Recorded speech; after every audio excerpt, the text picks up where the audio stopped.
Dholuo. Unasikia mwanafunzi? Dholuo. Dholuo is the language spoken by Luos. It is not Kijaluo. Kijaluo is not the name of the language. It is Dholuo. Now, let's start with the greetings. Greetings are most. You can either write it with one O or double O.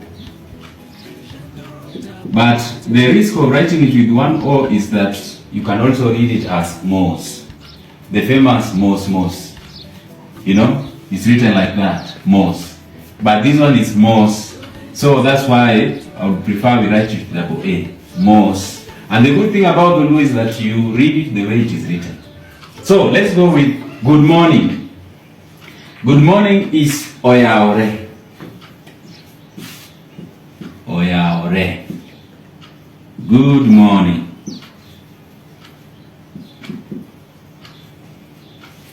Good afternoon, or the greeting after morning hours is Oimore. Oimore is good evening. Oimore. Oimore is good evening. When the sun is setting or in the evening. During the day, you have Osaore. Again, you can either write with W or without. But for emphasis, we write it like that, Osaore. This means good. It can be good afternoon, but anytime between the morning and evening. Osaore. So Oyaore is good morning. Oimore, good evening. Osaore is good afternoon. The response to this is very simple. This is the famous one, Bear. Bear simply means I am fine, but normally it's followed by ahenya. Bear ahenya. Bear ahenya simply means I am fine. Kwa Kiswahili ni kama hujambo sijambo. Let's not go there. Okay, so you can simply answer to these three greetings. You can respond as Berahinya. So Oyaore. But then also you can use the same greeting as a response. So if you have Oyaore, you can also respond as Oyaore Ahenya. So this Ahenya is like to say sana in Kiswahili. Mzuri sana. Berahenya means mzuri sana. So sana is ahenya. So you can simply use Oyaore, Oyaore ahenya. Oyaore, Oyaore ahenya. Oimore, Oimore ahenya. Osaore, Osaore ahenya. Or you can just answer to all of them. You can respond as Berahenya. Those are greetings. Now let's talk about the most interesting one. How do we form sentences now with verbs? The good thing about this is that we want to do it the way they learn French. So there is the famous an, which means I, in, which means you, en, which means he or she, one, which means we, un, which means you, but in plural, gin, which means they. So this is how we want to conjugate our verbs. Now, I'll take an example of wuotho. What does wuotho mean? To walk. To walk.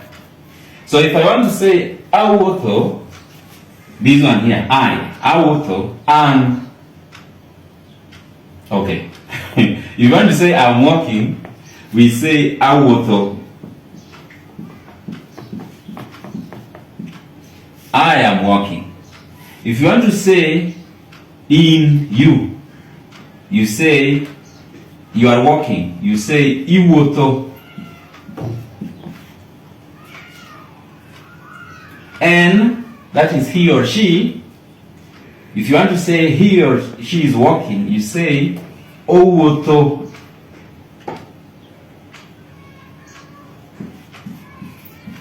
Owuotho. Then one, we the people, one, we are walking. We say wawuotho. Un, in plural, you the people, you are walking. You say uwuotho. And then they, in plural, giwuotho. That is how we form these verbs, or we conjugate them. So, here's the trick, and you use this for almost all the verbs. For an I, you say a. You see, woto is just the verb, so you put a woto. You, in, iwoto. And he or she, owuotho. One, we the people, wawuotho. And then un, in plural, uwuotho.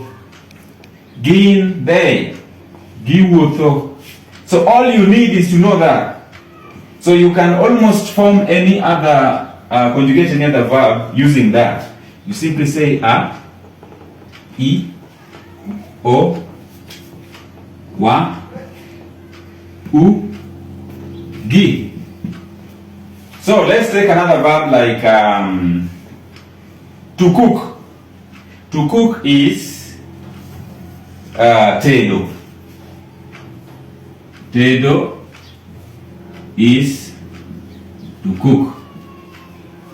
So I am cooking. I can just put that table here. Atedo. You are cooking. Itedo. He is cooking. Otedo. We are cooking. Watedo. You people are cooking. Utedo. They are cooking. Gitedo. Very simple. And so, to do this, maybe you need a question. The question could be, let me give you the verb. Timo. Timo means to do. Actually, let's conjugate that again now with Timo. Timo means to do. So we want to conjugate it the way we have done that other verb. Timo. To do. So atimo means I am doing. Atimo. Itimo means you are doing. He is doing or she is doing. Otimo. Watimo means we are doing. Utimo, you people are doing. Gitimo, they are doing. We can form a question with this timo and ask, itimo ango. Itimo ango. This means, ango means what? Ango means what? So you can guess. It simply means, what are you doing? If there are many people, you will come here and say, utimo ango. What are you people doing? Or if you want to ask about them, gitimo ango. And so you could answer by saying maybe gisomo. Gitimo ango.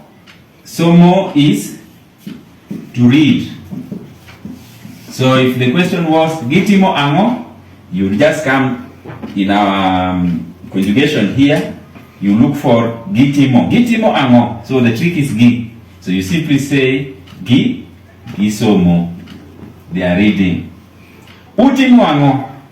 This one is tricky because the question is to you people. Utimo ango. So the response can't be usomo because it's you being asked the question.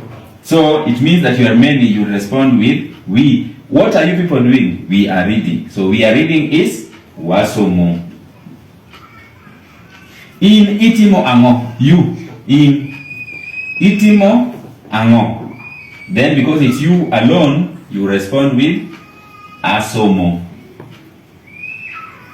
So any verb that you get, you simply conjugate with this. A, I, O, wa, u, gi.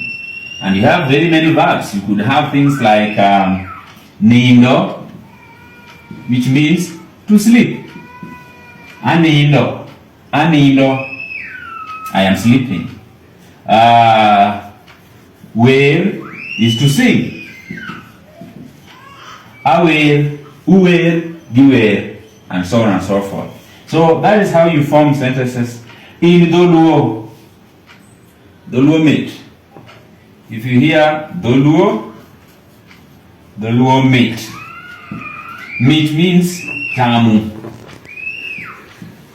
Dholuo meat. Dholuo meat ahinya. Tamu sana. So that's the end of our lesson today.